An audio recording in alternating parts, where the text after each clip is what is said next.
Hey, it's Matt. What should your preaching calendar look like? Well, I'm going to show you exactly what you need to do to build your preaching calendar today on this Pastors and Preachers Training video. I was thinking the other day about how I am not handy at all. Like, you don't want to ask me to build anything. I'm not particularly creative. I think back to when I was in high school and I was taking a Spanish class and we were supposed to create a piñata. And my brilliant creative idea was essentially to take a balloon and to cover it in paper mache and paint it like a speed bag in boxing. And it was terrible. It was awful. I remember my Spanish teacher was a soccer coach, and Senorita Gonzalez, she was not pleased with my effort. I just remember the disappointment in her face and how absolutely lazy I was in creating that particular piñata. But here's the thing. I'm actually really good at helping build systems and just building these small little repeatable processes that help people do the things that matter most to them and kind of automate the things that matter most to them. And so what I want to do today is I want to walk you through and show you the 3 steps you need to take in order to build a preaching calendar, which is just a system for organizing your plan for what you want to preach. And so I have been using this since 2010. I've helped hundreds of pastors and preachers just like you to be able to put this to work for them. And so what I want to do is just take a few minutes and to basically show you 1, 2, 3 steps that will take this idea of a preaching calendar and turn it into reality, okay? So this is assuming that you have a spreadsheet, you've organized it, you have some dates, you have a column for the title or the text that you're going to be in, the topic that you're going to cover maybe. You can add some more things here, but if you have a date, if you have the text that you're going to be looking at, and the general topic that you're going to be covering, that's really all you need, okay? So assuming that you already have that set up, then here are the 3 ways that you basically make this into just a list of dates and texts and topics, okay? So the first thing that I think you want to do is that you really want to organize your calendar around seasons. And so you might think of this as the church year, where if you're using the lectionary, this is going to be set up for you, that you're going to do everything from ordinary time, and then getting into Advent, and then Christmas, and then so on and so forth until you get all the way on the back end of Easter. And so that's already done for you. But if your tradition doesn't do that, I think you can basically organize around cultural seasons. So I pastor in a university setting. We really think in terms of 3 seasons broadly for us, in terms of fall and spring and summer. And then we'll have things that will break down into that. So Christmas is going to go somewhere. Easter is going to go somewhere. We always have a series that we do right at the beginning of the first of the year. And so it gives you some room and some leverage to move some things around. So whatever that seasonal rhythm is for your church and your cultural context, and that's a really good way for you to think about how you break up sermon series so that you're not just going in and going, well, we're just going to preach through one book of the Bible for the next 12 months. You can do that, but you might choose to take a different route and to just say there are different seasons, there are different rhythms in the life of our church and our city, and we want to really organize our preaching around that. So that's a really good first place to go. And the first move that I encourage people to take is they're organizing and building their preaching calendar. The second thing that I would encourage you to do would be to build series that are deep, and then some series that are wide. And so what I mean by that is thinking through what we're doing ultimately in our preaching is discipling people. We want to help them follow Jesus. And there are going to be times in which newer people are going to be coming into our church, and we're going to be paying attention and trying to be helpful to bring them along in the way of Jesus. And so maybe you're going to be preaching on a topic that is going to be a little bit more wide. So it's not going to be as deep. It's going to be relatively easy for them to connect with because it's the type of thing that they've been thinking about.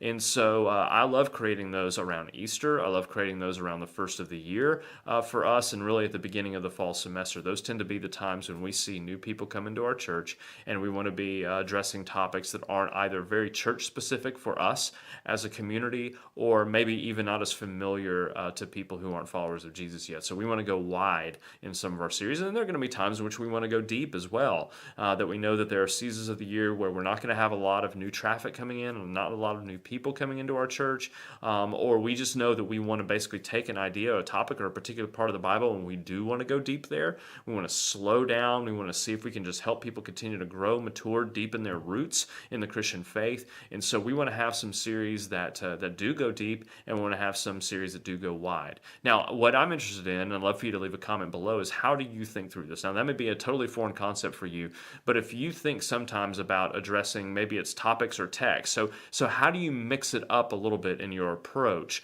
If you do that, I'd love to hear what you do and what's kind of your thinking behind that, a sentence or three or a paragraph or something like that. That'd be really helpful if you left that in the comments below. That would help not only me learn from you, but other people would be learning from you as well. And I think as pastors and preachers, we all want to be helpful. So that's the first two movements that I'd encourage you to make. One is organize your calendar around kind of a seasonal rhythm, either the church year or the cultural rhythm that exists in your church in your city. The second is to break up your series into deep and wide. And I don't mean it has to alternate, a deep series and then a wide series every time. You just want to mix throughout the year so that you're addressing where people are along their journey in following Jesus. And then the third thing I encourage you to do is to take the tools that we used in the last video and to begin to apply those tools. And if you didn't watch the last video, again, it's linked up. You should be able to find it fairly easily on the channel. But let me just kind of go over that. There are some done-for-you resources, some templates that you can basically say, hey, here's a preaching calendar for a year. There is the lectionary. We talked about that, where there's just a series of texts week in and week out that you can choose, that you can use as your sermon text. And then there's consecutive preaching through books of the Bible. And so those are the three resources and tools we talked about. So it's now that you've kind of organized this and you go, okay, so we've got this calendar that is now organized around seasons and rhythms in the life of our church. And then we've decided that we're going to mix it up a little bit, that we're going to sometimes have series that could take our people deeper and sometimes are a little bit wider because we have new people coming in. Now we're going to take those tools that we started working on last week and started working with and begin to apply them into the calendar. And so this is how in just those three steps you're going to begin to build a very clear, simple way for you to organize where you're going in the next year. So you're going to be able to look at a date and you're going to see a text and you're going to see a topic, and that may be broken down into series as well. You can really start doing that here as well. I don't encourage people to try to get real cute with sermon titles or even series titles.